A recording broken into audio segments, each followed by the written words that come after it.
The air in the sublevel of Innovate Dynamics crackled with the smell of burnt ozone and panic. Red lights flashed across the faces of the best engineers a billion-dollar company could buy, each one staring helplessly at the humming metal cabinet that was holding their entire global network hostage. Inside, a magnetic lock on a critical coolant valve was failing, and the temperature of the core servers was climbing 1 degree per minute. At this rate, 30 years of data, the entire company, would be vaporized in less than an hour. Evelyn Hayes, the CEO, stood stone-faced, her arms crossed as she listened to another failed diagnosis.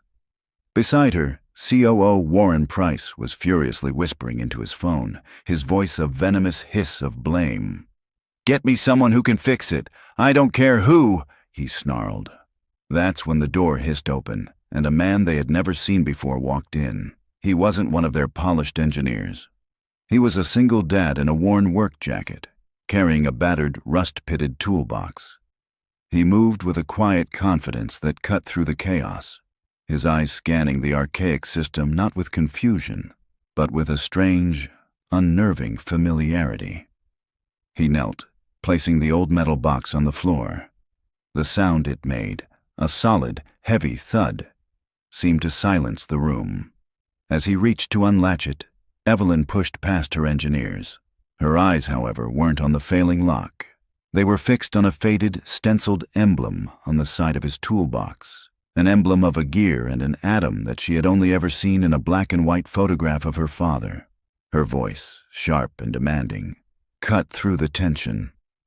"Why's my company's logo on your toolbox?" Evelyn pointed a steady finger at the faded emblem. "That's the original design, one we haven't used in 30 years. The room, already thick with the tension of imminent disaster, fell into a profound, suffocating silence. The flashing red lights seemed to pulse in time with a collective heartbeat. The engineers turned from the overheating server, their faces a mixture of confusion and awe. Warren Price, who had just ended his call, spun around. His perpetually arrogant expression faltered, replaced by a flicker of something unreadable. Shock, or perhaps fear. The repairman, Samuel Jones, didn't seem surprised by the question. He slowly looked up from his toolbox, his gaze calm and measured. He met Evelyn's piercing stare directly, then shifted his eyes to Warren, holding the COO's gaze for a beat too long. A chalky white spread across Warren's features. "Because this belonged to my father, Arthur Jones," Samuel said, his voice quiet, but carrying an undeniable weight that cut through the hum of the dying machines. "He was the third founder of this company." A collective gasp rippled through the engineers. The name Arthur Jones was a ghost, a footnote in the company's official history, a name that was never, ever spoken aloud in these halls. Evelyn felt the floor shift beneath her feet. Her father had always spoken of two founders, himself and Alistair Price. Warren's father. A third founder? It was impossible. It was a lie. Yet the toolbox in front of her, a relic from a forgotten era, suggested otherwise. Warren stepped forward, his voice regaining its usual sharp, dismissive edge, though it was now brittle. "That's absurd. This is a secure area. Who let this man in? Security! He's here because you told them to find anyone who could fix this mess," Evelyn snapped, her eyes never leaving Samuel. She saw no deception in his face, only a weary resolve. "My father never mentioned a third partner." "I'm not surprised," Samuel replied, a hint of old pain in his tone. He finally broke eye contact with her and turned his attention back to the server cabinet. With a flick of his wrist, he unlatched the toolbox. The lid opened with a soft groan, revealing not a chaotic jumble of tools, but a meticulously organized set of strange, custom-made instruments, nestled in worn, velvet-like lining. He then added the line that would detonate the foundation of Evelyn's world. "Before he died, he told me this toolbox contained a key, and that if I ever found myself in this room, it meant the company was facing a threat that only his son could stop." The implication hung in the air, heavy and terrifying. This wasn't just a system failure. It was a targeted attack, a ghost in the machine that had been dormant for decades. A threat? What are you talking about? Warren demanded, his voice bordering on a shout. Fix the damn lock before we lose everything! Samuel ignored him. He selected a thin metallic probe from his box and approached the overheating server. His movements were economical and precise, the actions of a man who knew this machine not from a manual, but intimately, as if he had built it himself. The magnetic lock isn't the problem, Samuel stated, his voice echoing slightly in the tense silence. It's a symptom. The system's controller is trapped in a feedback loop. Standard diagnostics won't see it.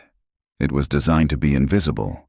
Designed, Evelyn repeated, taking a step closer. Who would design a flaw like that?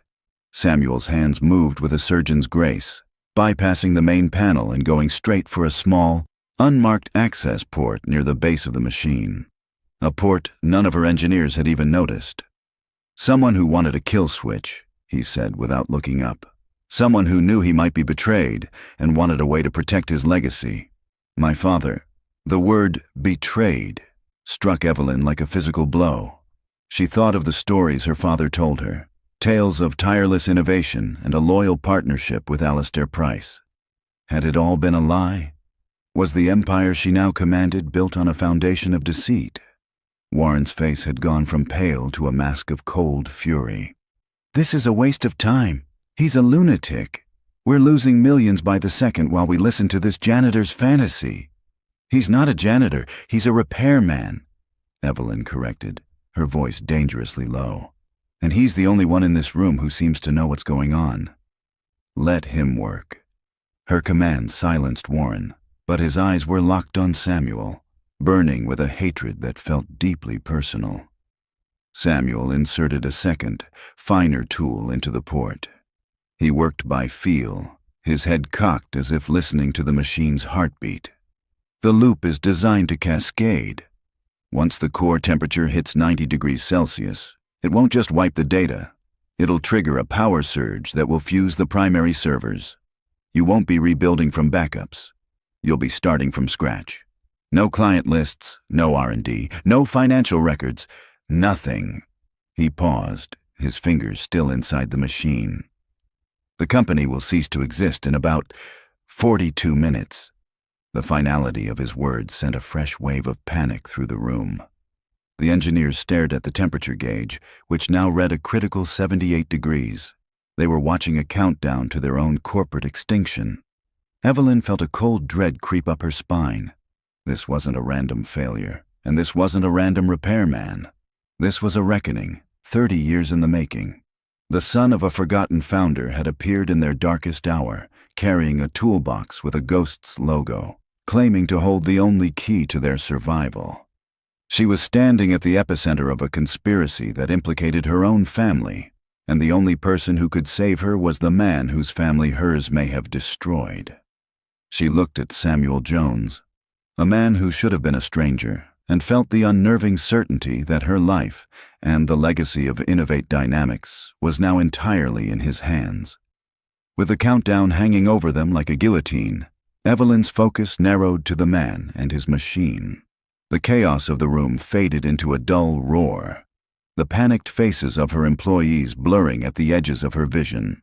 All that mattered was Samuel Jones and the strange, intricate dance his fingers were performing inside the server's guts. What do you mean, a key? Evelyn pressed, her voice low and urgent, meant for him alone. What does it do? It doesn't open a lock, Samuel answered, his concentration unbroken. He pulled a small, curious device from his toolbox. It looked like an old-fashioned voltmeter, but with a series of unlabeled dials and a single, polished brass keyhole at its center. It authenticates. My father's code won't accept a command to shut down the kill switch without a specific analog signature. It's a handshake between hardware and software that can't be faked. He took a small, ornate brass key from a hidden compartment in the toolbox handle and inserted it into the device. It clicked into place with a satisfying, mechanical finality. Warren watched, his face a thundercloud of disbelief and rage. This is a circus! You're letting a complete stranger plug some antique junk into our multi-billion-dollar network based on a fairy tale. He jabbed a finger at Samuel. For all we know, he's the one who triggered this. This could be a shakedown. Shut up, Warren, Evelyn commanded, her voice like ice. The accusation, however, planted a seed of doubt. Was it possible? She watched Samuel, searching for any sign of deception. All she saw was a man trying to save a life, though whether it was the company's or his own, she couldn't tell. Samuel attached a pair of alligator clips from his device to 2 specific nodes deep within the server, points that looked no different from 100 others. The cascade was triggered by a silent, encrypted command sent to the server 3 days ago. It was set to activate when the system ran its weekly diagnostic, which was an hour ago. You can check the logs. Unless you think I have access to your internal network, I didn't trigger this. He glanced at Warren. But someone did. Warren's jaw tightened. He opened his mouth to retort, but no sound came out. The temperature gauge hit 82 degrees. The hum of the servers had risen to a painful, high-pitched whine. Sweat beaded on the foreheads of the engineers, who had backed away as if the machine might actually explode. Samuel began to turn the dials on his device in a precise sequence. My father, Arthur, he believed in balance. In every system he built, for every lock, there was a key. For every failsafe, a protocol. He said that a partnership, like a machine, needed to be built on trust, but protected by design. He paused, his fingers hovering over a final, red-rimmed dial. He was the visionary. Your father, Evelyn, he was the architect. He could take Arthur's wild ideas and make them practical. Alistair Price. He was the salesman. He got the money. The brief history lesson, delivered in the middle of a corporate meltdown, was surreal. Evelyn found herself picturing the 3 young men from the photograph in the archives, her father among them, full of ambition and hope. What had gone so wrong? He's stalling, Warren barked, taking a step toward Samuel. Security! Get him away from there! 2 guards who had been hovering nervously near the door moved forward. Stand down! Evelyn's voice rang out with absolute authority. The guards froze. She walked until she was standing between Warren and Samuel, a human shield protecting her last hope. If you interfere with him in any way, Warren, you're fired. Is that clear? The threat was real. The raw power in her voice left no room for argument. Warren recoiled as if slapped, his face contorted in a mask of pure hatred. He was beaten for now. It's almost done, Samuel said, his focus absolute. He turned the final dial. A soft green light flickered on his antique device. On the main server panel, a hidden line of code flashed on the diagnostic screen, visible for only a second before vanishing. It read, AJ protocol engaged. Hello, son. Samuel let out a breath he seemed to have been holding for a lifetime. He then typed a rapid sequence of commands into a terminal, his fingers flying across the keyboard. The loop is broken. Rerouting coolant now. For a heart-stopping moment, nothing happened. The whine of the servers continued, the temperature gauge creeping to a terrifying 88 degrees. One of the younger engineers let out a choked sob. Then, with a deep, shuddering groan, the main coolant pumps kicked in. A wave of cold air washed through the room. The high-pitched whine began to descend, and the red numbers on the temperature gauge finally, blessedly, began to fall. 87, 86, 84. A wave of relieved, dizzying cheers erupted from the engineers. They patted each other on the back, some wiping tears from their eyes. They had been pulled back from the abyss. Warren Price said nothing. He stared at Samuel, his expression unreadable, and then, without another word, he turned and stalked out of the room. His silent retreat was more menacing than any outburst. Samuel began to pack his tools away, his movements slow and deliberate, as if the adrenaline that had sustained him was finally draining away. He looked exhausted, the weight of the last hour and the last 30 years settling onto his shoulders. Evelyn waited until the last of the cheering engineers had been ushered out by their manager, leaving the three of them, her, Samuel, and the two silent security guards, alone in the now cooling room. The crisis was over, but the questions had just begun.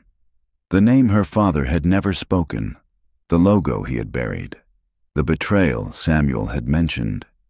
It was all a Pandora's box, and this quiet, tired repairman had just blown the lid clean off. She looked at the man who had just saved her company, a man who should have been a part of it from the very beginning. His worn jacket, his calloused hands, the deep lines of worry etched around his eyes. They spoke of a life of struggle, a life starkly different from the one she had lived. "You saved us," she said, the words feeling inadequate. "I saved my father's work," he corrected softly, not with pride, but with a profound, aching sadness. He closed the lid of the toolbox, the worn metal groaning in protest. Evelyn's mind was racing, trying to piece together the fragments he had given her. A third founder, a betrayal, a fail-safe. It was a conspiracy that lay at the very heart of her identity, and she needed to know everything. "Everyone else can wait," she said, her voice regaining its executive steel. She turned to Samuel, her expression firm. "You and me. My office." Now the elevator ride to the penthouse floor was a silent, tension-filled ascent. The two security guards stood stiffly at the back, their presence a formality now. The real power in the small car was a quiet duel of wills between the CEO in her immaculate suit and the repairman in his worn work jacket. Samuel stared at his reflection in the polished steel doors, but he wasn't seeing himself. He was seeing the face of his father, imagining him making this same journey decades ago, full of hope, unaware of the cliff edge he was walking towards. Evelyn's office was a testament to minimalist power. A single slab of black marble served as her desk, positioned before a floor-to-ceiling window that offered a god's-eye view of the city glittering below. There were no family photos, no personal clutter, only the tools of a woman who lived and breathed her work. She gestured towards one of two leather chairs facing her desk. "Sit," she said. It wasn't a request. Samuel placed his toolbox carefully on the floor beside the chair before sitting down. He felt out of place, a ghost from the factory floor haunting the executive suite. Evelyn rounded the desk but didn't sit. She stood before the window, her silhouette framed by the city lights, a queen surveying her kingdom. "I want the whole story," she said, her voice even. "No omissions, no theories. Just what you know. Start with the founders." Samuel took a deep breath. "There's no easy way to say this. My father, Arthur Jones, was the heart of Innovate Dynamics. He was the inventor, the one who created the core technology this company was built on. Your father, Richard Hayes, was the architect. He saw the business potential in Arthur's genius. He designed the corporate structure, the roadmap. And Alastair Price, he was the hammer. He got the investors, and he broke down the doors. In the beginning, they were a perfect team." Evelyn listened, her expression unreadable. She had heard a sanitized version of this, of course, the tale of two partners, Hayes and Price, who conquered the world. Arthur Jones was never in that story. "They were equal partners," Samuel continued, his voice laced with an old, inherited pain. "A three-way split. They signed the original partnership agreement on a napkin in a diner, then had it formalized by a lawyer. My father trusted them. He trusted your father completely. That was his mistake." He paused, gathering his thoughts. The company grew faster than anyone imagined. Arthur was focused on the lab, inventing the future. He didn't pay attention to the stock certificates, the legal filings. Alastair Price handled that, with your father's blessing. They started issuing new classes of shares, diluting my father's stake without his knowledge. They'd have him sign complex documents, telling him they were for patent protection or funding rounds, when in reality, he was signing away his own company.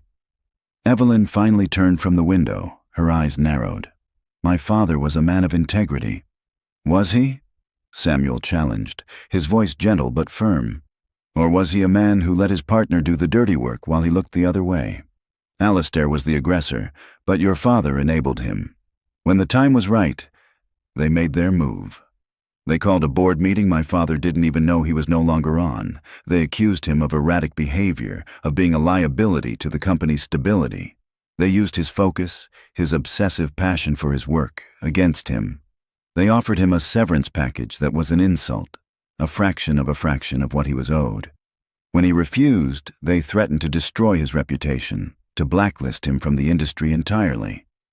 Samuel leaned forward, the memory igniting a fire in his eyes. My father was an inventor, not a fighter. They broke him. He walked away with nothing but this toolbox and a box of his notes. They changed the logo, rewrote the company history, and erased Arthur Jones from existence.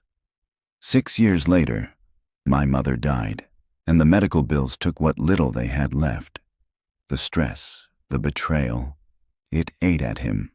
He was diagnosed with cancer a few years after that. He died believing he was a failure. The silence that followed was heavy with the weight of the accusation. Evelyn walked slowly to her desk and finally sat down. The powerful CEO suddenly looking small behind the massive slab of marble. "Why now, Mr. Jones?" she asked, her voice barely a whisper. "Why after all this time?" The question brought him crashing back to the present. The anger faded, replaced by the raw, desperate fear that was his constant companion. He reached into his jacket pocket and pulled out his worn wallet, extracting a small folded picture. He slid it across the desk. It was a photo of a young girl with bright, intelligent eyes and a smile that could light up a room, though a small nasal cannula for oxygen was just visible. "That's my daughter, Lily," Samuel said, his voice thick with emotion. "She's 8. She has cystic fibrosis. There's an experimental gene therapy treatment, but it costs more money than I'll ever see. The doctors say it's her only real chance. I'm not here for revenge, Ms. Hayes. I'm here because I'm a father, and I'm out of time." Evelyn stared at the picture of the smiling girl, and for the first time, her corporate armor cracked. She saw not an accuser, but a man in the same position she was in, trying to protect a legacy, trying to save a life. Her voice, when she spoke, was back to being a CEO's, practical, logical. "This is an incredible story, Mr. Jones, but it's just that, a story. The corporate records are clear. The history is written. Do you have any proof of this? Any documents? Anything other than your father's word?" This was the moment. The final card he had to play. "They took everything," Samuel admitted, his shoulders slumping. "The contracts, the legal files. But my father was a genius. He knew they would. He told me that he hid the one thing they could never find, the one thing that proves everything, the original signed partnership agreement." He leaned forward, his eyes locking onto hers. "He hid it somewhere in this building. He left me clues, a series of puzzles in his old notes. I've spent years solving them, but I could never get to the final location because it's in a high-security area. Tonight, the system failure. It was the first chance I've ever had to get inside." Evelyn stared at him, her mind a whirlwind of doubt and a terrifying, growing belief. A hidden document, a secret founder, a conspiracy at the heart of her company. It was the plot of a movie, not the reality of her life. And yet, the toolbox, the kill switch, Samuel's impossible knowledge of the system, it all fit. She looked from the picture of the sick little girl to the determined, desperate face of her father. Her entire world had been thrown into chaos. Siding with him meant declaring war on Warren and desecrating the memory of her own father. Siding with Warren meant ignoring the truth that was staring her in the face, and possibly condemning that little girl to her fate. She picked up the photo of Lily, her thumb gently brushing over the smiling face. "Tell me about the clues," she said. A fragile, unspoken truce settled in the vast office. By asking about the clues, Evelyn had crossed a line. She was no longer just listening to a story. She was entertaining a conspiracy that implicated her own blood. Samuel understood the gravity of her choice. He reached down and unlatched his toolbox again, but this time he didn't pull out a tool. He retrieved a worn, leather-bound journal. "My father's notes," he explained, placing it on the marble desk. "Most of it is equations, designs for things he never got to build. But hidden inside are the clues. It took me years to even realize they were there." He opened the journal to a page filled with a dense schematic for a hydrostatic bearing. He was obsessed with efficiency, with finding the elegant solution. That's how he hid the path. He pointed to a string of calculations in the margin. "This looks like a standard stress analysis, but the numbers are all wrong. The constants he used, they don't exist in physics. I thought they were errors for years, but they're not. It's a cipher." He slid a piece of paper across the desk, on which he'd transcribed the numbers. "Read them as coordinates. The first set is a page number in the city's patent archive. That page has one of his earliest filings. The second set of numbers is a character count on that page. If you go to that exact letter and the next 10, it spells out a name, the Cornerstone." Evelyn felt a chill. The Cornerstone was the name given to the original server room, the very room they had just left. It was the first part of the building to be completed, the foundation upon which everything else was built. "And there's more," Samuel said, flipping through the journal.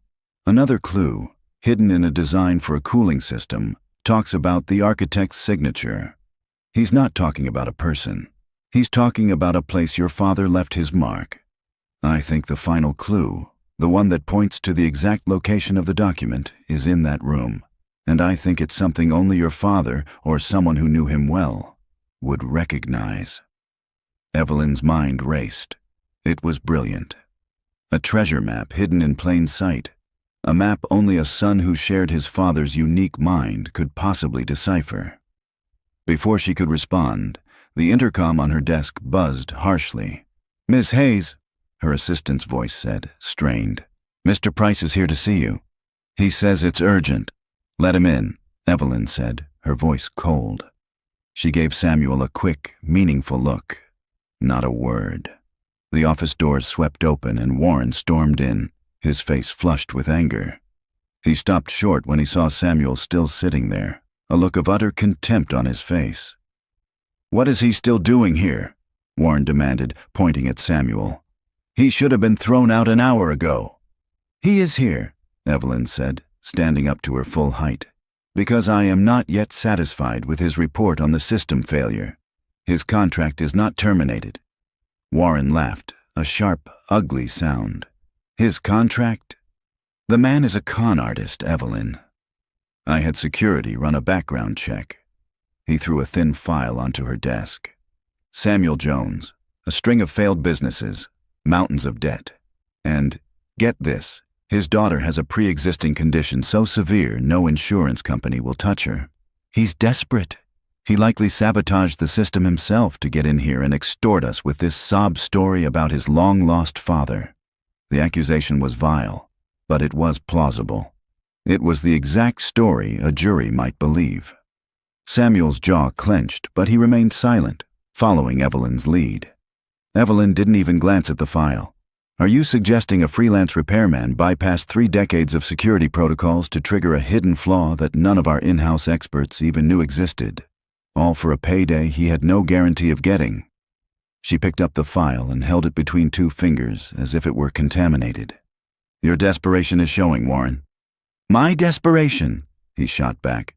"I'm trying to protect this company, our father's company, from a grifter. He's playing on your sympathy. This is a shakedown, plain and simple. I'm instituting a full security review of the entire building, starting with the sub-levels. New protocols, new access codes, biometric scanners on all sensitive areas, including the Cornerstone. It's my job as COO to mitigate threats, and right now, he is the biggest threat we have." The threat was clear. Warren was going to lock the place down, making it impossible for them to search. He was putting the final piece of the puzzle, and Lily's last hope, permanently out of reach. Evelyn walked around her desk until she was standing directly in front of him. You will do nothing of the sort without my written approval. This company has one leader, Warren, and it is not you. Now get out of my office." The sheer force of her command made Warren take an involuntary step back. The two of them were locked in a silent battle of wills. He was the COO, a man of immense power within these walls, but she was the CEO, and her authority was absolute. With a final venomous glare at Samuel, Warren turned and left, the office doors closing with a defeated hiss behind him. The room was quiet again, but the confrontation had changed everything. The threat was no longer a ghost from the past. It was a living, breathing enemy, and he was on high alert. "He's going to bury it," Samuel said, his voice grim. "Whatever proof is in that room, he'll find a way to destroy it. Not if we get there first," Evelyn replied, her mind already working. The decision made. The doubt and hesitation were gone, replaced by a cold, hard resolve. Warren's panicked, aggressive reaction was the final piece of proof she needed. He was guilty. Her father may have been guilty, and it was up to her to fix it. She went to her desk and pulled up the building's security schematics on her monitor. He mentioned a security review. That means he'll have to file a work order. It will take him at least 24 hours to get the authorization and bring in a team. She looked at Samuel, a new fire in her eyes. That gives us a window. Tonight, Samuel stared at her, a flicker of disbelief in his eyes. He had come here expecting a fight, a dismissal, maybe a small settlement if he was lucky. He had not expected an ally, let alone a co-conspirator in the CEO herself.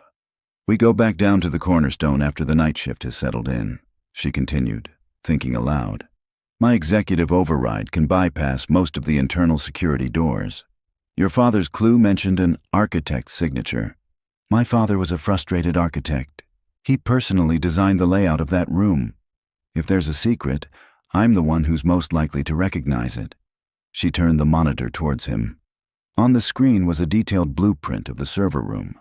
"We have one night to find a 30-year-old document in a room full of ghosts." She looked at him, her expression a mixture of determination and a terrifying understanding of the risk they were about to take. "Are you ready?" The drive home was a blur. For the first time in years, Samuel Jones felt a sliver of something he had long since buried. Hope. It was a dangerous, fragile feeling, one he was almost afraid to acknowledge. He let himself into his small, quiet apartment.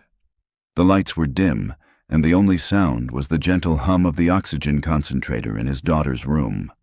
Mrs. Gable, the kind, elderly woman from next door who watched Lily in the evenings, was dozing in an armchair, a half-finished knitting project in her lap. She stirred as he entered. "Oh, Samuel, you're late," she whispered, her voice soft. "Is everything all right?" "Just a complicated job, Carol," he said, forcing a reassuring smile. "How is she?" "She was a little tired today, but she ate well." She drew you a picture. Mrs. Gable pointed to a piece of paper on the small kitchen table. It was a crayon drawing of a smiling man with a toolbox, standing next to a little girl with a very, very long ponytail.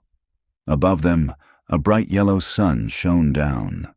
Samuel felt a familiar ache in his chest, a mix of profound love and gut-wrenching fear. This was why he was doing this, for more days under that yellow sun. He thanked Mrs. Gable and saw her to the door before quietly pushing open the door to Lily's room. She was asleep, her small face serene in the soft glow of her rocket ship nightlight. He could hear the faint whistle of her breathing, a sound that was both a comfort and a constant, terrifying reminder of the clock that was always ticking for her. He gently brushed a stray strand of hair from her forehead, his fingers trembling slightly. He was about to declare war on one of the most powerful men in the city, with a CEO as his only uncertain ally. The odds were impossible, but looking at Lily, he knew he had no other choice. He leaned down and kissed her forehead. "I'll fix this, sweetie," he whispered. "I promise." 2 hours later, he was back downtown, standing in the shadow of the colossal Innovate Dynamics Tower. The building, so full of life and energy during the day, was now a silent, sleeping giant. A black town car with tinted windows slid silently to the curb. The back door opened. It was Evelyn. She had changed out of her CEO suit and was now in a simple black turtleneck and slacks. She looked less like an executive and more like a cat burglar. "Get in," she said, her voice a low command. They drove to a private underground parking entrance, the gate rolling up and sealing behind them with a heavy thud. The silence of the empty garage was absolute. "The night shift security team sticks to a strict patrol schedule," Evelyn explained as they walked towards a service elevator. Her voice was steady, but Samuel could see the tension in her posture. "They sweep the sub-levels at the top of every hour. It's 11:40 p.m. now. That gives us until midnight to get into the room, and another hour after that before their next pass." She swiped her key card, and a small panel lit up green. "Executive override. It logs my entry, but it won't trigger an alert unless I access a restricted area like the R&D labs or the Treasury." She looked at him. "As far as the system is concerned, I'm just working late." They rode the elevator down in silence, the air thick with unspoken fears. When the doors opened to the sub-level, the corridor was deserted and bathed in the eerie, low-power lighting of the night cycle. The server room, the cornerstone, was at the end of the hall. Evelyn swiped her card again, and the heavy door hissed open. Inside, the room was cold and quiet. The angry whine of the dying servers had been replaced by a calm, steady hum. It felt less like a crime scene now and more like a crypt. "The architect's signature," Evelyn murmured, her eyes scanning the room. "My father was a perfectionist. Obsessive about details. Everything had to be symmetrical, balanced. If something is out of place in here, he's the one who put it there." They began their search, moving with a quiet urgency. They examined the floor panels, the ceiling tiles, the server racks. Samuel consulted a copy of the blueprint Evelyn had printed, cross-referencing it with his father's notes. Everything seemed perfect, exactly as it was on the schematic. There were no hidden panels, no secret switches. Frustration began to set in. "Maybe I was wrong," Samuel said, his voice laced with defeat. "Maybe the clue meant something else entirely." "No," Evelyn said, her gaze fixed on the far wall. "You were right. I've just been blind." She walked towards a small, polished brass plaque mounted on the concrete. It was a dedication plaque, the kind found in any corporate building. It read, "Innovate Dynamics Founding Partners, Richard Hayes and Alastair Price. Building tomorrow, today." "I've seen this plaque 100 times," Evelyn said, her voice barely a whisper. "It's been here since the beginning." A monument to the official story. "What about it?" Samuel asked. "Look at it," she urged. "It's crooked." Samuel looked. She was right. The plaque was off by a single, almost imperceptible degree. To anyone else, it would be a minor construction flaw. But to Evelyn, who knew her father's fanatical obsession with straight lines and right angles, it was a glaring error. It was an intentional flaw. It was the signature. She ran her fingers along the edge of the metal. He would never, ever have allowed this. Unless... Samuel was already at her side, pulling a thin, flexible feeler gauge from his toolbox. He slid it carefully into the tiny gap between the plaque and the wall. He probed for a moment. Then his eyes widened. "There's a release pin. On the top right corner, using a magnetic probe, he pressed the hidden pin. There was a soft, metallic click, and the plaque swung outward on a hidden hinge, revealing a square-shaped cavity in the concrete. Embedded within it was a small, dark gray safe, operated not by a key, but by a numbered dial. A combination lock. They stared at it, a wave of triumph immediately crashing against a wall of fresh despair. They had found the secret chamber, the hiding place. But it was still locked. The one piece of evidence that could save Lily and reclaim his family's honor was right there, inches away. But it might as well have been on the moon. Evelyn let out a shaky breath, her hope faltering. A combination. Of course it is. And there's no way to know the code. Samuel looked from the lock back to his toolbox. He thought of his father's words, about the key, about the threat that only his son could stop. The threat wasn't just the kill switch. It was this. It was all of this.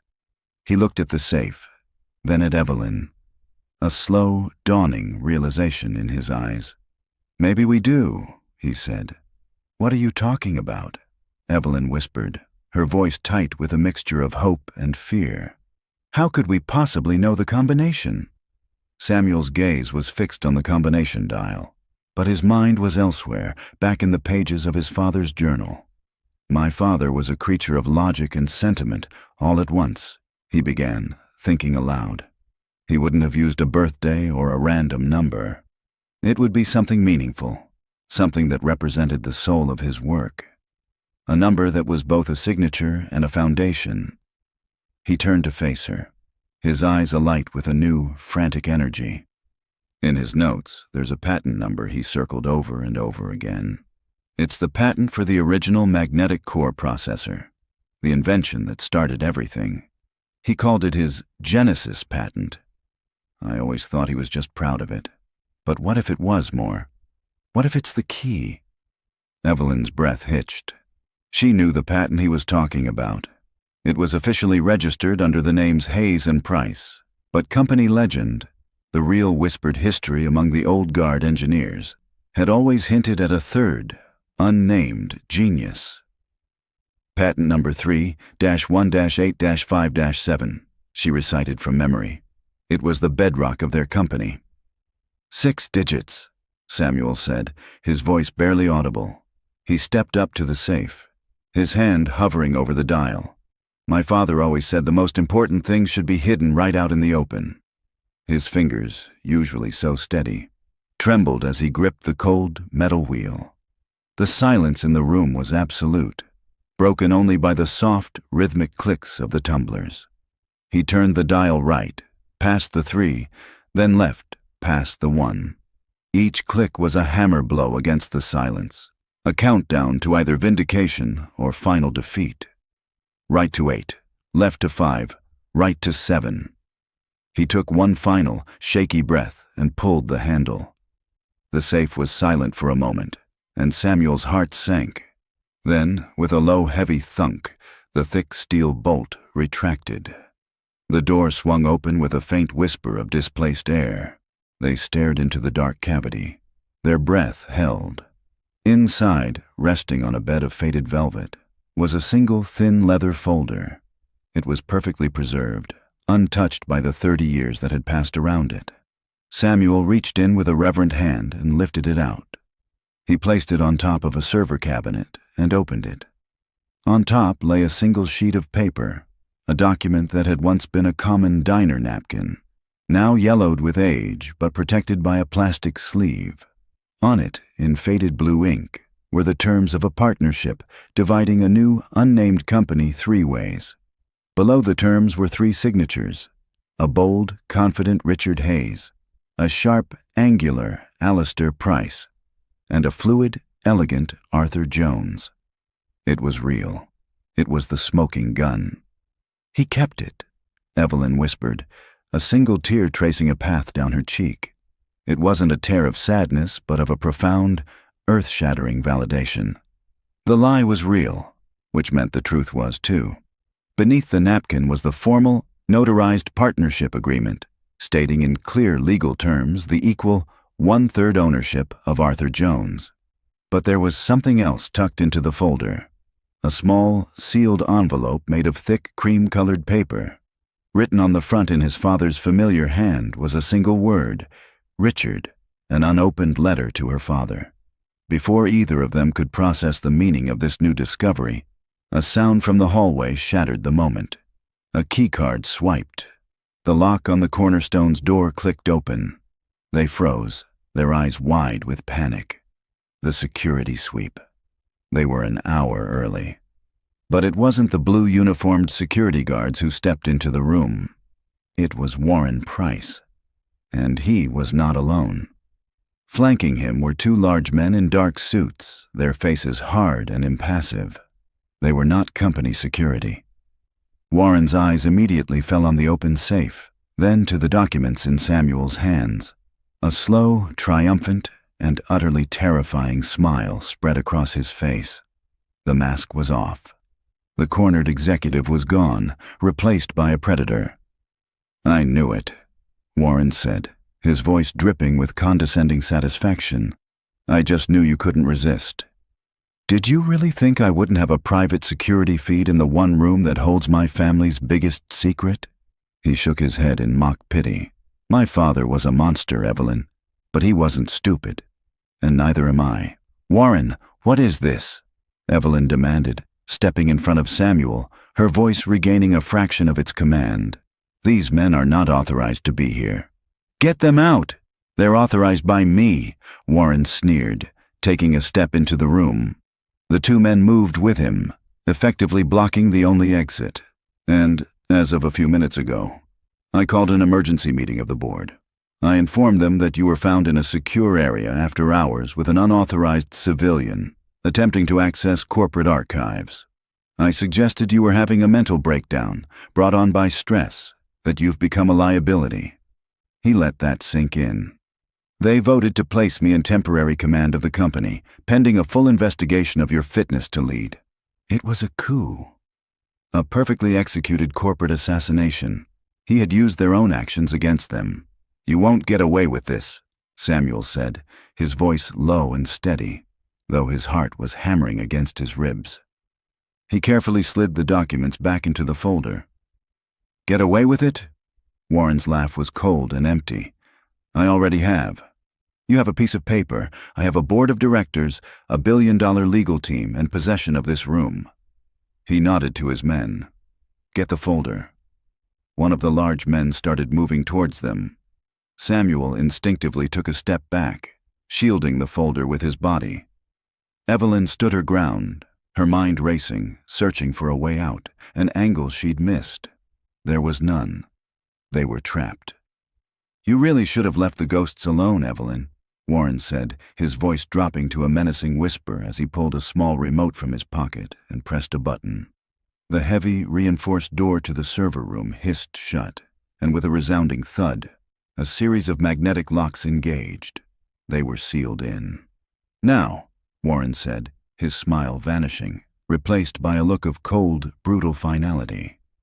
"You're going to give me my folder."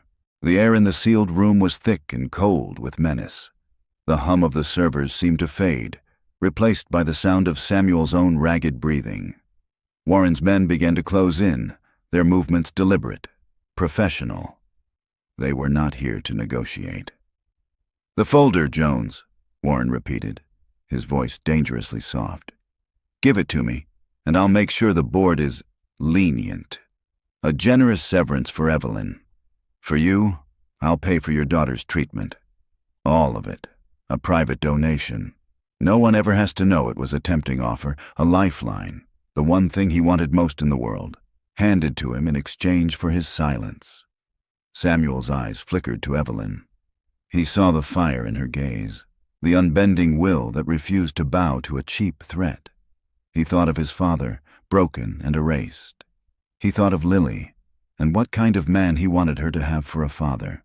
A man who sold his soul, or a man who fought. "What's in the letter, Warren?"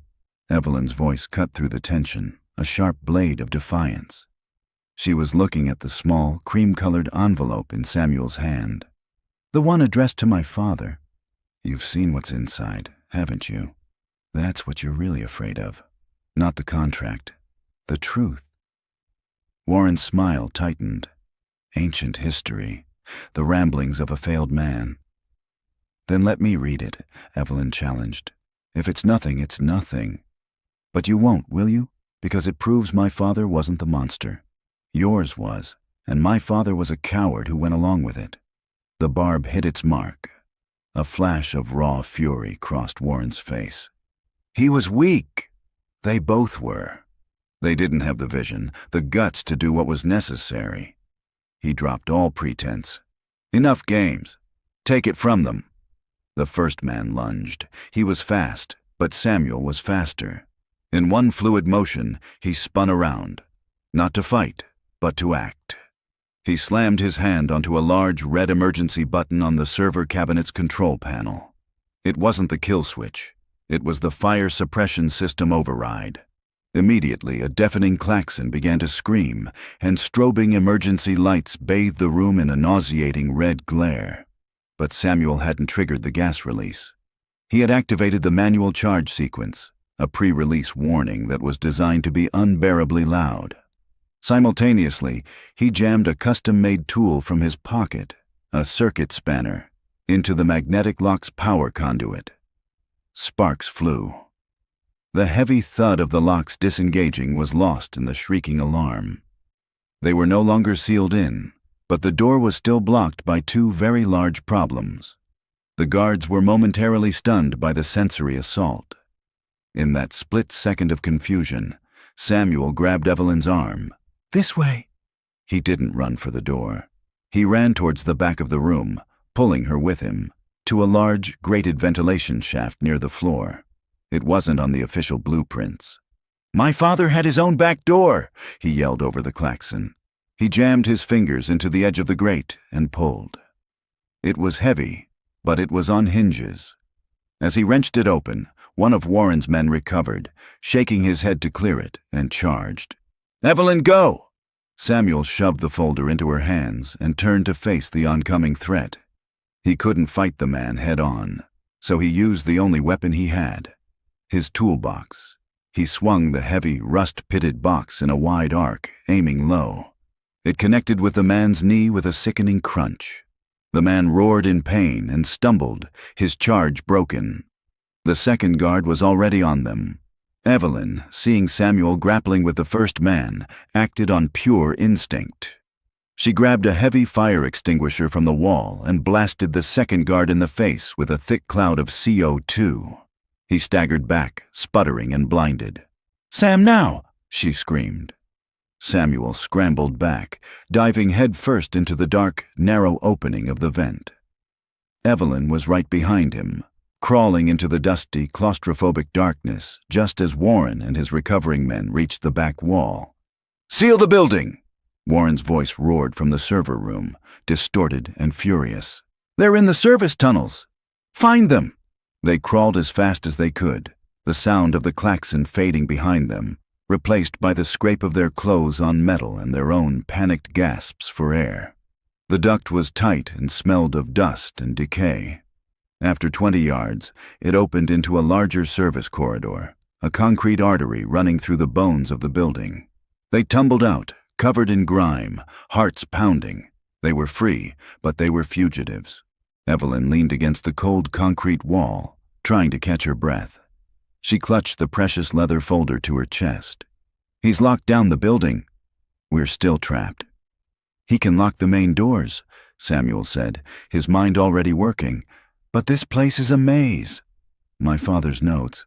He had maps of these tunnels. There are ways out that aren't on any official records. He pulled out his phone, his hands shaking as he tried to turn on the flashlight. The screen lit up, showing a dozen missed calls from Mrs. Gable. A fresh wave of fear washed over him. "Lily, we need to call the police," Evelyn said, pulling out her own phone. She had a signal, faint but there. "And tell them what?" Samuel countered, his voice grim. "The acting CEO has just reported that the former CEO is having a psychotic episode and is running around the basement with a repairman. Who do you think they'll believe?" The awful truth of his words hit her. Warren hadn't just trapped them physically. He had built a cage of lies around them. He controlled the building, he controlled the board, and right now, he controlled the narrative. They could walk out the front door with the proof in their hands, and Warren would have them arrested or committed before they could say a word to anyone who mattered. From far down the corridor, they heard the sound of heavy footsteps and shouting. Warren's men were in the tunnels. They were hunting. Evelyn looked at the folder in her hands, then at Samuel. The document that was supposed to be their salvation had become the very thing that could get them killed. "This is worthless," she whispered. the reality of their situation crashing down on her.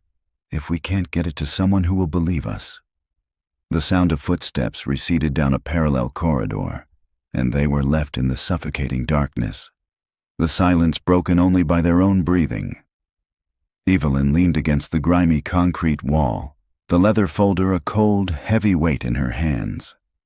"He's right," she whispered, the words tasting like ash. "We're ghosts. We have the truth, but we're trapped outside of reality.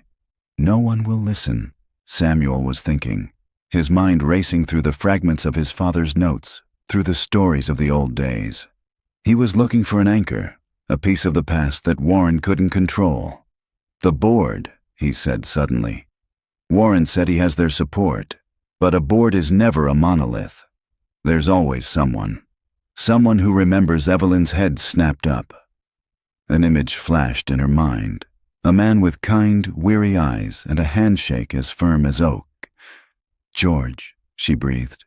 "George Maxwell. Who's that?" "He's the senior board member. He's been there since the beginning. He was my father's oldest friend, the company's first legal counsel. He's retired from day-to-day operations, but he holds the swing vote on any major decision. He's stubborn, cautious, and a man of unshakable integrity." She paused, a new complication dawning on her. "He also revered my father. He'll never believe this story without absolute, irrefutable proof." "We have it," Samuel said, gesturing to the folder. "We just have to get it to him." That was the problem. They couldn't email it. It would be intercepted. They couldn't call him and expect him to believe a wild story from a CEO who had just been painted as unstable. They had to get to him, in person, with the folder in their hands. And to do that, they had to get out of the building. "Follow me," Samuel said, a newfound purpose in his voice. "My father's maps." He had a way out. He led her through the labyrinthine tunnels, relying on a memory of blueprints he had studied for years. It was a strange, ghostly pilgrimage. They passed humming electrical junctions and vast, silent water pipes. Twice, they had to press themselves into darkened alcoves as the beams of flashlights from Warren's search parties swept past, the gruff voices of the men echoing ominously in the concrete passages. During one of these tense waits, huddled together in the dark, Evelyn's fingers brushed against the sealed envelope in the folder. She couldn't wait any longer. She had to know. Using the light from her phone, she carefully broke the 30-year-old wax seal. The paper inside was thick and unfolded with a soft crackle. The handwriting was the same as the signature on the napkin. Elegant, precise, the script of a genius. "Richard," it began. "If you are reading this, it means Alistair has won, and you have let him. I am writing this not to curse you, but to beg you to remember the man you were when we sketched our dreams on a napkin. We were going to change the world, you and I. Alistair was only ever interested in owning it. He is a shark, Richard. He sees my work as property and your friendship as leverage. He will not stop with me. Once he has full control, his greed will consume everything, including the integrity of the work itself. I know you are a good man, but you are afraid. You are afraid of losing what we've built, so you are letting him poison the foundations to save the walls. But the walls will crumble. I have built a failsafe into the cornerstone, a final switch to protect my legacy from being corrupted. I pray my son never has to use it. I pray he finds a better man in charge, a leader who remembers the dream. Don't let Alistair do this. Don't let him turn our dream into a monster. Don't make my son clean up our mess. Your friend, Arthur." Evelyn finished reading, her vision blurred by tears. The letter was a revelation. It wasn't a condemnation of her father. It was a desperate appeal to his better nature. It painted him not as a villain, but as a tragic, weak figure who stood by and allowed a crime to happen out of fear. The guilt was still there, but it was now mingled with a profound sense of sorrow. Arthur Jones hadn't just been a partner. He had been her father's friend, his conscience. And her father had silenced him. She now knew what she had to do. This wasn't just about justice for Samuel or reclaiming a legacy. It was about redemption. For her father, for the company, for herself. She looked at Samuel, her eyes shining with a new, unbreakable resolve. "Let's get out of here." He led them to the deepest part of the substructure, to a wall of old brick that looked different from the surrounding concrete. It was the original foundation of the building. Tucked away behind a rusted electrical panel was a heavy, iron wheel. "An old service access for the original city subway lines," Samuel explained. "It was sealed off in the 70s. My father knew they'd never think to look here." Together, they put their shoulders into the wheel. It groaned in protest, stiff from decades of disuse. With a final, agonizing effort, it turned. A low section of the brick wall receded into the foundation, revealing a dark, cavernous tunnel filled with the smell of damp earth and cold stone. They scrambled through, and Samuel pulled the heavy door shut behind them. They were plunged into absolute darkness, the sounds of their pursuers finally gone. Using their phone flashlights, they navigated the abandoned subway tunnel for what felt like miles. Finally, they saw a rusted ladder leading up to a manhole cover. With a grunt, Samuel pushed it open, and they were met with the cool, damp air of the city night. They emerged into a deserted alleyway, streaks of grime on their faces and clothes. Above them, the Innovate Dynamics Tower loomed against the night sky, its lights blazing. It looked like a monument, a tombstone for a 30-year-old lie. They were free from the prison, but they were more exposed than ever. Evelyn took out her phone. There was only one chance, one call she could make where her word might still mean something. She found the number in her contacts, a private line she had only ever used for emergencies. She pressed the button. It rang twice. A gravelly, sleepy voice answered. "Maxwell." "George," Evelyn said, her voice tight and strained. "It's Evelyn Hayes. I'm in trouble. I need your help." She took a deep breath, the cold night air stinging her lungs. "It's about my father and Arthur Jones." There was a long, static-filled silence on the other end of the line. For a moment, Evelyn thought he had hung up. Then, George Maxwell's voice returned, no longer sleepy, but sharp and alert as a hawk. "Arthur Jones? Evelyn, what is this? Where are you? I can't explain over the phone." "George, I know this is insane, but I am in terrible trouble, and you are the only person I can trust. Warren has seized control of the company." Another pause. She could almost hear the old man's mind working, processing the impossible. "My study," he said finally, his voice a low command. "Use the garden entrance. Don't talk to anyone, and bring Arthur Jones with you." He hung up before she could tell him Arthur was dead. George Maxwell lived in a stately old brownstone in a quiet, tree-lined part of the city. As promised, a small gate leading to a private garden was unlocked. They slipped through, feeling like intruders in the pre-dawn stillness. George, a tall man with a shock of white hair and a face carved from granite, was waiting for them at the door to his study. He was in a dressing gown, but he looked as formidable as he did in a boardroom. His sharp eyes took in their disheveled appearance, the grime on their clothes, the exhaustion in their faces. He looked at Samuel, then at the toolbox he was still carrying. His gaze lingered on the faded logo. "You must be the son," he said. It wasn't a question. He ushered them inside, locking the door behind them. The study was a fortress of old leather and dark wood, lined with thousands of books. It smelled of history. "Warren called me an hour ago," George began, getting straight to the point as he poured 3 glasses of water. "He told me a story about a corporate saboteur and a CEO who has lost her mind. He's calling an emergency board meeting for 9 a.m. to have you formally removed." He handed them each a glass, his eyes boring into Evelyn. "Now, you're going to tell me your story. And it had better be good." For the next hour, they laid it all out. Evelyn spoke first, her voice clear and steady, detailing the system failure, Samuel's arrival, and Warren's coup. Samuel then took over, placing the leather folder on the antique desk. He presented the napkin, the notarized agreement, his voice never wavering as he recounted the story of the betrayal his father had told him. George listened, his expression impassive, his fingers steepled before him.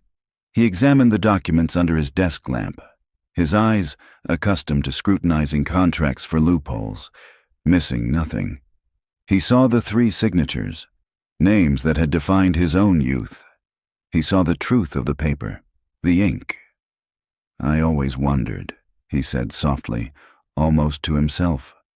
Richard was never the same after Alistair took full control. He became haunted. I thought it was just the pressure. He looked up at them, his face a mask of conflict. "This is a 30-year-old document. Warren's lawyers will call it a forgery. They'll bury you and the memory of my friend in legal fees and slander. It's not enough." This was the moment. Evelyn took the cream-colored envelope from the folder. Her hand trembled as she slid it across the desk. "This is," she said. "It was sealed. We found it with the contract. It's from Arthur, to my father." George stared at the envelope as if it were a venomous snake. With a heavy sigh, he picked it up. His old, steady hands carefully unfolded the letter. As he read, the impassive mask crumbled. The lines on his face deepened. His jaw tightened. By the time he reached the final, heartbreaking sign-off, his eyes were glistening with unshed tears. He had not just read a letter. He had heard the voice of a dead friend crying out from the grave. He gently placed the letter on the desk, his movements slow and heavy with the weight of a lifetime of misplaced loyalty. He looked at Evelyn, his expression full of a new, terrible understanding. "Your father was a good man," he said, his voice thick with emotion. "But he was a coward. And Alistair Price. Alistair was a wolf. I helped them build a sheepfold, and I never realized a wolf was already inside." At that exact moment, a notification pinged on the tablet sitting on his desk. He glanced at it, and his face hardened, the grief replaced by a cold, righteous fury. He turned the screen towards them. It was the official notice for the 9 a.m. emergency board meeting. The agenda was singular. Vote on the immediate and permanent removal of CEO Evelyn Hayes on grounds of gross incompetence and mental instability. Proposal to instate COO Warren Price as acting CIO. "The boy is moving fast," George said, the words like chips of ice. "He's not just trying to discredit you, he's trying to erase you, just like his father did to Arthur." The sun was beginning to rise, casting long shadows across the book-lined walls. The meeting was in less than 2 hours. It was the final move in a game that had started before they were born. "He can't get away with it," Samuel said, his voice low. "We have to release this to the press." "No," George said, a new, dangerous light in his eyes. He stood up, the frail, sleepy old man completely gone, replaced by the legal titan he had once been. "We do not fight Alistair Price's son in the mud. We fight him in the arena he built." He looked at Evelyn, then at Samuel. "Warren has called a meeting to put Evelyn on trial, so we will attend. We will let him make his accusations. We will let him build his gallows. And then, when he is standing on top of it, we will present the evidence. Not to the world, but to the half-dozen people in that room who have the power to hang him with his own rope." He walked over to a wardrobe and pulled out a perfectly pressed suit. "He wants a show," George said, his voice ringing with the clarity of a battle cry. "Let's give him one." The lobby of Innovate Dynamics was a cathedral of glass and steel, designed to make visitors feel small and insignificant. But as Samuel, Evelyn, and George Maxwell walked through the main doors at 8:55 a.m., they were the giants. Employees in the morning rush stopped and stared, conversations dying in their throats. They saw their CEO, who was supposed to be in disgrace, walking with a resolve of iron, flanked by the company's reclusive elder statesman and the mysterious repairman from the night before. It was a silent, powerful statement.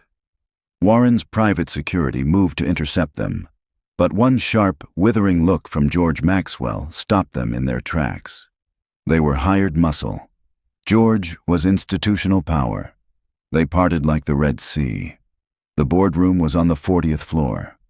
When they entered, the 7 other board members were already seated, a collection of grim, somber faces. Warren was at the head of the table, in Evelyn's chair, a look of supreme confidence on his face. He feigned surprise at their arrival. "Evelyn, George, I'm surprised to see you. I thought it might be too difficult." His eyes slid to Samuel. "And you've brought your pet project. The security risk." "The only security risk in this room, Warren, is you," George said, his voice a low rumble that commanded immediate attention. "Now, since you've called this meeting, please proceed." "We're all very interested to hear what you have to say." With a smug, predatory smile, Warren began.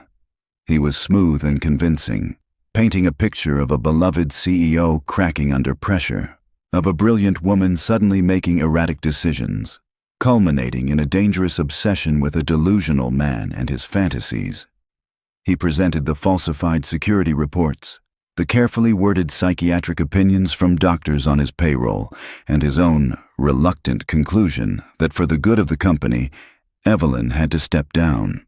When he finished, a heavy, uncomfortable silence filled the room.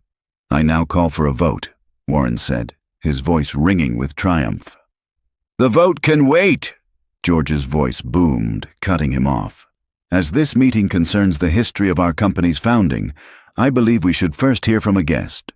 I'd like to introduce Samuel Jones, the son of the 3rd founding partner, Arthur Jones." The name dropped like a stone, sending ripples of shock around the table. Before Warren could object, Samuel walked to the head of the table and placed his father's toolbox on the polished wood with a heavy thud. He opened it, and a hushed murmur went through the room. He presented the napkin, placing it in the center of the table. He presented the notarized contract. "This is the truth," he said simply. "A 1/3 partnership." My father's name, next to Richard Hayes and Alastair Price Warren, laughed, a forced, panicked sound. "Forgeries, the desperate acts of a desperate man, enabled by a woman in the middle of a breakdown. It's meaningless." "Is this meaningless, Warren?" Evelyn's voice was quiet, but it carried the weight of absolute conviction. She stood, holding the small, cream-colored letter. "This is a letter from Arthur to my father. It was sealed for 30 years. I'm going to read it to you all now." And she did. Her voice was clear and strong as she read Arthur's words. Words of friendship, of warning, of a dream being poisoned by greed. She read the plea of a friend to a friend, begging him not to give in to a man they both knew was a wolf. When she read the final line, "Don't make my son clean up our mess," the room was utterly silent. The board members weren't just looking at a legal document anymore. They were staring into the soul of a tragedy. The letter had done what the contract alone could not. It had vanquished all doubt. It was the truth. Warren was on his feet, his face purple with rage. "Lies! All of it! My father built this company. My father and Richard Hayes." "Your father stole this company," George Maxwell corrected, his voice like a judge's gavel. "And you, in your pathetic attempt to emulate him, have tried to do the same to Evelyn. You have committed fraud, slander, and as of last night, false imprisonment. You are a disgrace to this company and to your family's name." George looked around the table at his fellow board members. "All in favor of the immediate removal and termination of Warren Price for gross misconduct and breach of fiduciary duty, say aye." A chorus of powerful, unified voices responded. "Aye." All opposed? Silence. Warren Price stood alone, his empire of lies having crumbled to dust in a matter of minutes. His face was a mask of disbelief and pure, undiluted hatred. "You haven't won," he hissed at Samuel. "You have no idea what you've done." "Call security," Evelyn said, her voice devoid of all emotion. "The real ones." 2 uniformed Innovate Dynamics guards entered and escorted a sputtering, defeated Warren Price from the room, his reign of terror over. The aftermath was swift and decisive. With George Maxwell guiding the legal process, the board unanimously voted to restore the Jones family's 1/3 ownership stake, effective immediately. The shares, diluted and stolen over decades, were returned, making Samuel, overnight, a man of incredible wealth and influence. The first call he made was to Lily's doctor. 6 months later, Samuel stood with Evelyn on the observation deck of the newly opened Lily Jones Pediatric Care Wing of the city hospital. Below, in a sunny garden, Lily was playing, running, and laughing with other children. No tubes, no wheezing, just the pure, unadulterated joy of a child given her future back. The company, too, had been reborn.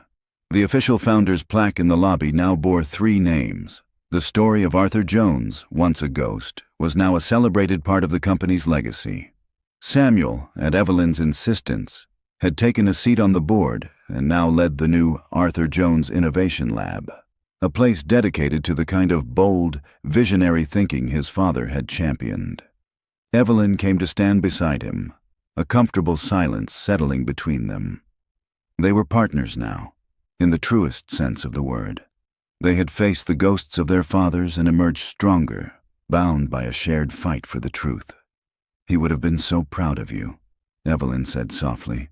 "Both of them would be," Samuel replied, his eyes on his daughter. The story of Samuel Jones serves as a powerful reminder that legacies are not just about what we build, but what we have the courage to fix. It's a story about how the quietest man in the room can have the loudest voice, and how a father's love, armed with a 30-year-old toolbox and an unbreakable will, can dismantle an empire of lies and, in the process, build a better future. It proves that no secret is buried so deep that the truth can't find its way to the light, especially when the person digging is a single dad with nothing left to lose and a world to gain. So, that's the end of our story. I really hope a piece of it stays with you. If there was a moment, or even just a character that really hit home, I'd honestly be honored to read about it in the comments. It's just amazing to see how one story can land in so many different ways. Look, if you believe stories like this are a kind of light we need in the world, your support means everything. When you like and subscribe, you're doing more than just helping a channel grow. You're really casting a vote for stories that aren't afraid to look at what makes us human. And you're helping that light find someone who might be in the dark. Thank you for lending me your time. It means a lot. Until the next chapter, take care of yourselves and each other.